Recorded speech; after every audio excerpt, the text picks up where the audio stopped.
GeM பக்தி நேயர்களுக்கு அன்பு வணக்கம். ஐயா வைகுந்தர் பதம் பணிந்து இன்றைய நிகழ்ச்சி.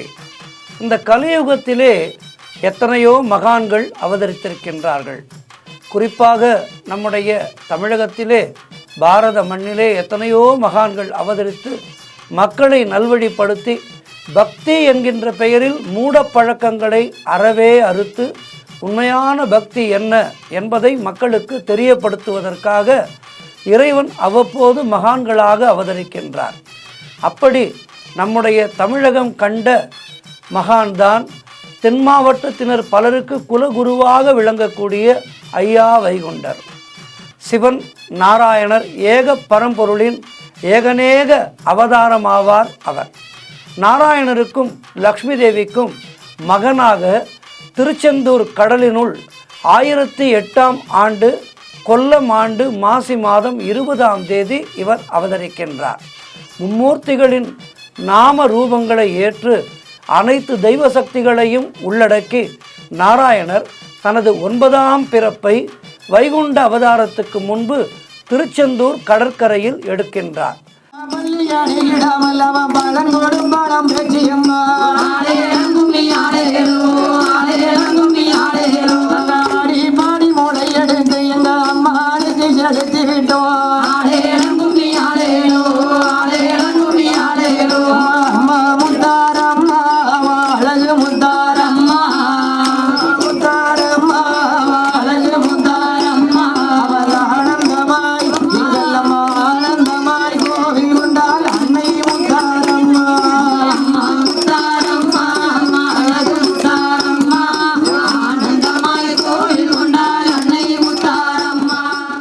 தனது 9ஆம் பிறப்பு எடுக்கும் இந்த நாராயணரே பின்னாளில் வைகுண்ட குழந்தையை பெற்றெடுக்கப் போகின்றார் என்பது இங்கே குறிப்பிடத்தக்கது. இத்தனை நிகழ்வுகளும் இந்த கலியுகத்தை சம்ஹாரம் செய்யவும், அதாவது கலியன் என்கின்ற அரக்கனை சம்ஹாரம் செய்யவும், இந்த கலியுகத்தை பூர்த்தி செய்யவும், இந்த கலியுக மக்களை காக்கவும், பக்தி என்ற பெயரில் மக்கள் மூடத்தனங்களை பின்பற்றாமல் அவர்களை நல்வழிப்படுத்தவும் ஐயா வைகுந்தர் தோன்றினார். ஆகவே கலியுகத்தை காக்கும் பொருட்டு அந்த நாராயணர் எடுத்த அடுக்கடுக்கான செயல் திட்டங்களின் ஒரு பகுதியே ஐயா வைகுந்தருடைய அவதாரமாகும். முன்னர் கலியுகத்தின் இறுதி காலகட்டம் நெருங்கி வரவே வைகுண்டரை பெற்றெடுப்பதற்காக பிரபஞ்சத்தின் அனைத்து பெண் சக்திகளையும் உள்ளடக்கி லக்ஷ்மி தேவியை மகரமாக திருச்செந்தூர் கடலினுள் வளர விட்டிருந்தார் நாராயணர். இந்த லக்ஷ்மி தேவியின் கருவிலே ஏக பரம்பொருள் வைகுண்டராக பிறக்கின்றார். பிறந்த உடனேயே கலியை அழித்து தர்மயுகத்தை தோற்றுவிப்பதற்காக அவருக்கான சாசனம் விஞ்சை என்ற பெயரிலே கடலின் உள்ளேயே நாராயணரால் வைகுண்டருக்கு வழங்கப்படுகிறது. நாராயணர் தாமே வைகுண்டராக பிறக்கின்றார் என்னும் கூற்று அகில திரட்டு அம்மானையில் இருந்தாலும் கலி இழப்பு, தர்மயுக தோற்றம் என்ற இரு நோக்கங்களுக்காக நாராயண வைகுண்ட நாராயணர் வைகுண்டர் என்ற இருவேறு ஆளுமைகளாக கால ஓட்ட பின்னாளில் ஒரே நேர்கோட்டை சுற்றும் இரு துருவங்களாக சூக்ஷ்மமாக செயல்படுகின்றார் ஐயா வைகுண்டர்.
சந்திரனும் சூரியனும் ஆனவளே தாயே, சான்றோரும் ஆன்றோரும் போற்றும் எங்கள் தாயே, மகிஷாசூரனையே அழிக்க வந்த தாயே, தேவரும் வானவரும் போற்றும் எங்கள் தாயே.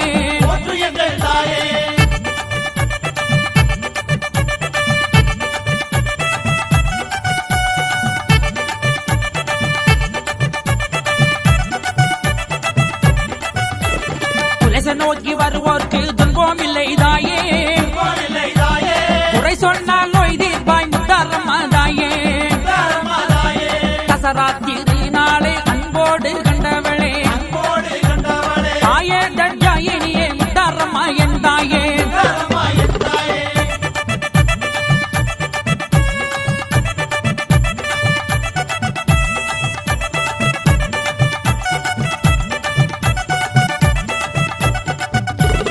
பல ரூபம் ஆனவளே முத்தாரம்மா என் தாயே, பக்தருக்கு அருள் கொடுக்கும் முத்தாரம்மா தாயே, கடலும் கவி வாடுமே முத்தாரம்மா தாயே, கண்ணுக்குள் மணியான முத்தாரம்மா என் தாயே.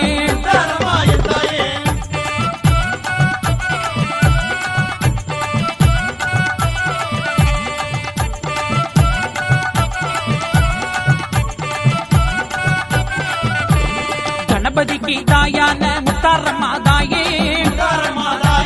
கந்தனுக்கு அன்னையான முத்தாரம்மா தாயே, பல வேஷம் போட்டாடும் முத்தாரம்மா தாயே, பஞ்சபூத சக்திகளை அடக்கியாளும் என் தாயே.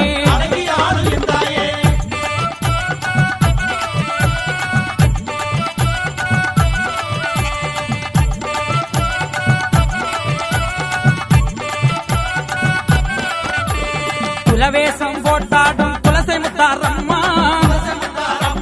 சூலாயுத ஏந்தி வரும் சூரசங்காரியே, பல்லாக்கு எறி பவனி வரும் தாயே, பாவங்களை தீர்த்தருளும் முத்தாரம்மா என் தாயே.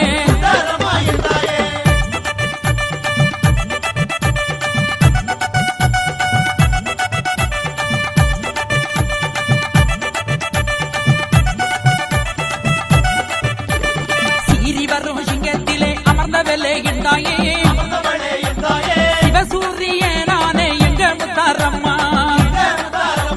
முத்து போன்ற பல்லழகி முத்தாரம்மா என் தாயே, முத்து நகை பெறழகி முத்தாரம்மா என் தாயே.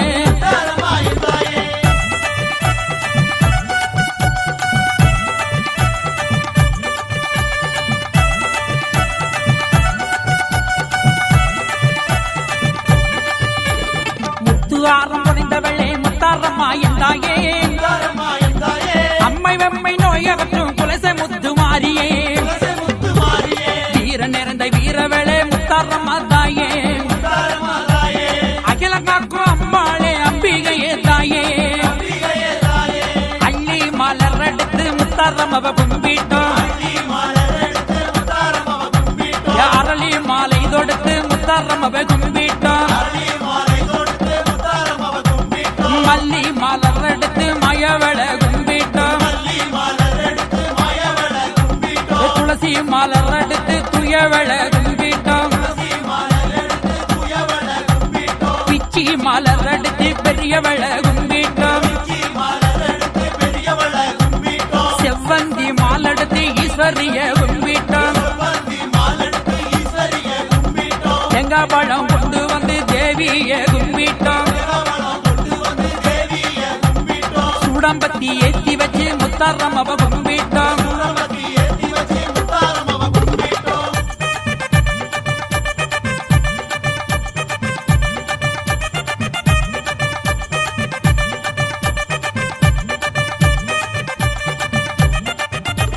முத்துப்பல்லு சொல்லழகி முத்தாரம்மா என் தாயே, ஓத்தமுத்து சொல்லழகி முத்தாரம்மா என் தாயே,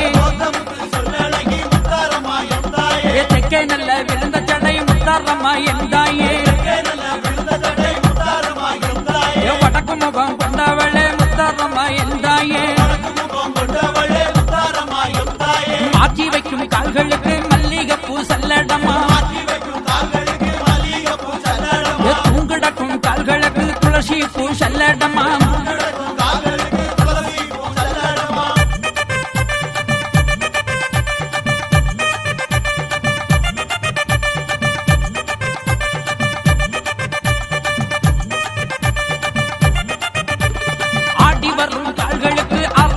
சல்லடமா ஆடி வரும் கால்களுக்கு அரளிப்பூ சல்லடமா ஓடி வரும் அம்மனுக்கு மல்லிகைப்பூ சல்லடமா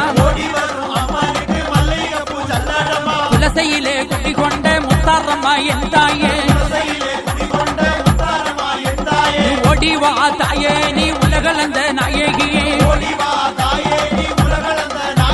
தேவியே வராகியே சுந்தரியே ஓடிவா ஏ அம்பிகையே ஈஸ்வரியே ஓடிவா என் தாயே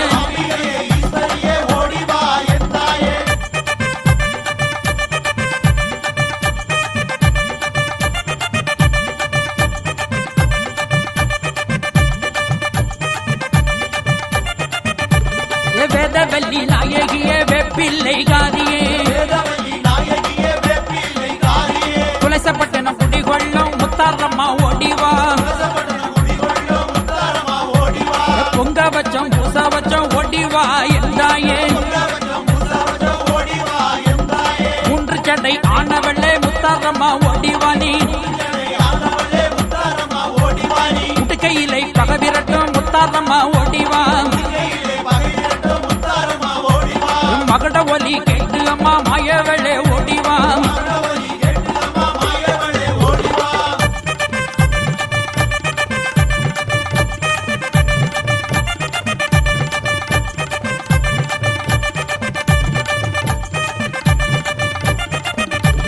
முடுக்க சத்தம் கேட்டு அம்மா ஓடிவா என் தாயே உலகையெல்லாம் காப்பவளே முத்தாரம்மா ஓடிவா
நாடார் குல மக்களுக்கெல்லாம் பராசக்தியாக விளங்குகின்ற அம்பாள் முத்தாரம்மன் குலதெய்வமாக விளங்குகின்றாள். ஐயா வைகுண்டரை போற்றுகின்ற அனைவரும் முத்தாரம்மனை குலதெய்வமாக வழிபடுகின்றார்கள். முத்தாரம்மன் தான் நாடார் குலத்தினுடைய தாயாக கருதப்படுகின்றாள். அந்த பராசக்தியினுடைய அருளினாலே தான் முத்தாரம்மனுடைய சக்தியை தனக்கு கொடுத்து நாடார் குலத்தை அம்பாள் காக்கின்றாள். ஆகவேதான் வைகுண்டபதியை வணங்குகின்ற அனைவருக்கும் முத்தாரம்மன் குலதெய்வமாக விளங்குகின்றார். ஆகவே முத்தாரம்மனையும் வைகுண்டபதியையும் பணிந்து நம்முடைய வாழ்வை சிறப்பானதாக மாற்றிக்கொள்வோம்.